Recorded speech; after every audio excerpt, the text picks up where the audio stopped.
Hello, I'm a new teacher from the high school. Is this the union meeting?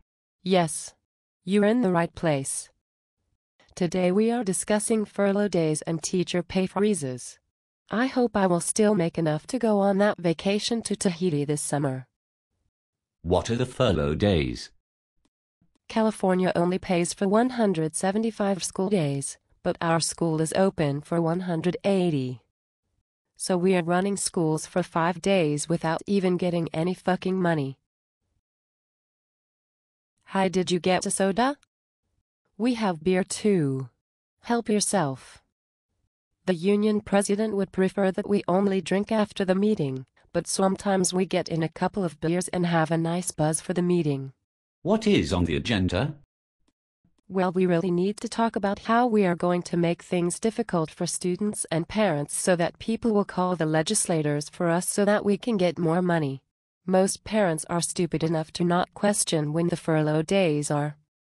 So we want them to be in the middle of the week, sometime in the middle of the school year. That will annoy them and we can get them to do shit for us. I thought the union was supposed to look out for the kids and parents at our schools. That is what the poster says over there. The union believes that what is best for teachers' jobs is best for them too. That is the first thing you need to learn. Students and parents exist for our benefit. But there are a lot of parent groups forming and people are finding out about our salaries, benefits, and pensions. That is another thing we are talking about today. We need to make sure we still get a good pension and make some memoranda of understanding so we can get our fucking money later. Since they are not giving raises this year, I want to get retro pay once there is money again.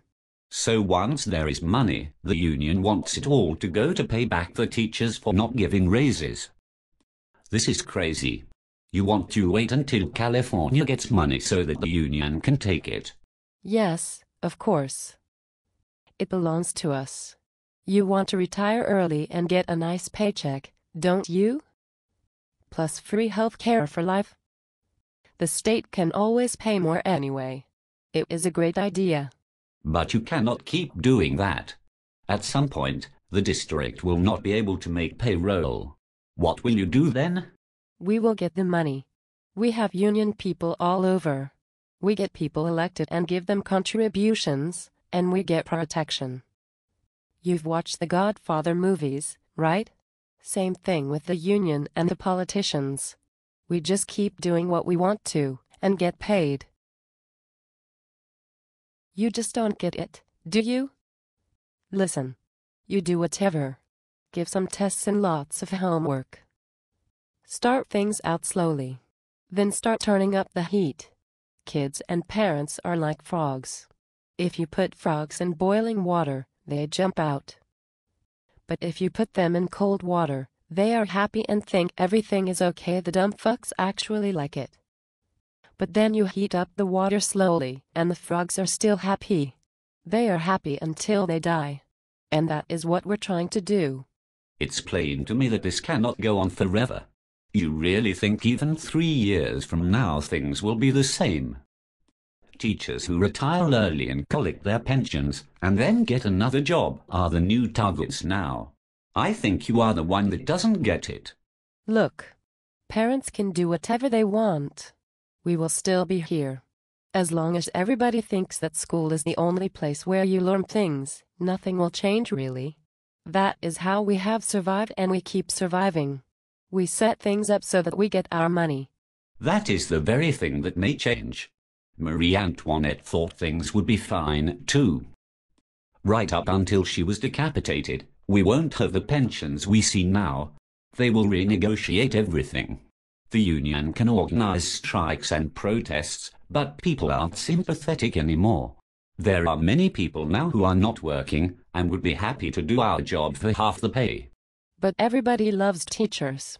Not so much now, I think. The game is up. They are looking at pensions and they even have online lists of the top pension earners in this state. Over 3,000 teachers are getting over $100,000 a year. And they are all retired. Do you know how much money that is? I don't know. I'm still trying to pass my basic skills test. I failed it 3 times, but I can try again. I even got the study guide. It has Elmo on the cover. 100,000 times 3,000 is 300 million. And that doesn't include retired teachers making a little less than 100,000 a year. Also, that does not include other public workers. That is only teachers. We are making money. We keep getting raises and free health care, vision, and dental. Then we get lots of money for retirement. But the state can just pay us more, as long as people vote for it. We got a law passed to make 60% of California's money go to schools. Where do you think California gets money? I don't know. I just get a paycheck. Are you kidding me? The state gets its money from taxes. The parents of your students, many of which cannot find work, pay taxes. If less people are working, there is less money the state can get. The only thing the state can do is raise taxes or find more ways to charge people. You think people will vote for higher taxes to pay teachers more? Well, no. I guess not. Right. If we go on strike or protest, people will think we are greedy and don't care if people are suffering.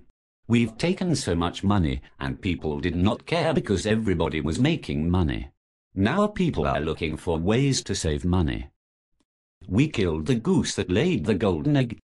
People know that we could not possibly save that kind of money in a regular job. And we only work about 185 days a year. But we have to be paid for our education and experience. And a lot of bloody good it did you on that basic skills test. People get raises at other jobs, too, but not guaranteed ones like us. You are guaranteed a raise of about 5% every year just for staying in the district. That doesn't mean you have to be a good teacher either. We also can almost never be fired. Yes, quite right. Even if it's something bad, most of the time you get moved to another school. Or you might be put on administrative leave, but you still get your salary and benefits. It's usually too expensive to try and take a teacher to court. But teachers are too important. Without us, kids could not learn or think. Are you mad? Of course they can think. People could think long before any kind of school. And people learn things outside of school, too. Teachers just aren't that important. My advice to you and to all public school teachers is to have a plan. Ask yourself what you will do if you don't get all the pension money you are planning on. And don't start thinking about lawsuits either. Start thinking about a different job you might do. Develop your skills in the area you have them. Not in teaching, but in something really productive. You may need to find different ways to earn a living. Schools do not produce much of anything, even if it looks like kids are busy doing things or they have filled in a multiple choice test right. Schools take from the wealth of society, and some of that money goes to you and me. Obviously things have got to change.